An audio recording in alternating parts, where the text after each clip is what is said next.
sa'yo.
Magtulungan tayo, kapag medyo nagagawa or nanghina, so magpalakasan na po yung bawat isa sa atin.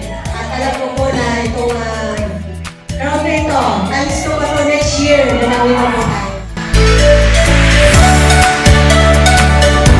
Ano ko rin mga sabihin nyo?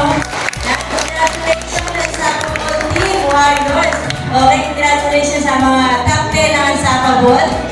Masaya ako sa team nyo kasi syempre, hindi naman sa network kasi guys, kailangan talaga merong nag-set up. Part of being a success sa isang negosyo, yung may-apply ka na gagabay sa'yo. Tutulong at saka gusto mo rin magka-result.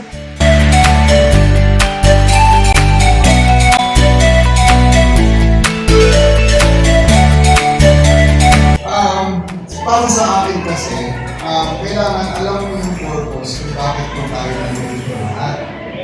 Bakit tayo nagninegosyo sa AGG? Para saan ba ito? Okay? Kasi kung gusto mo lang talagang yumaman, kumita, at kumita ng malalaki, pwede naman talaga magnegosyo ka.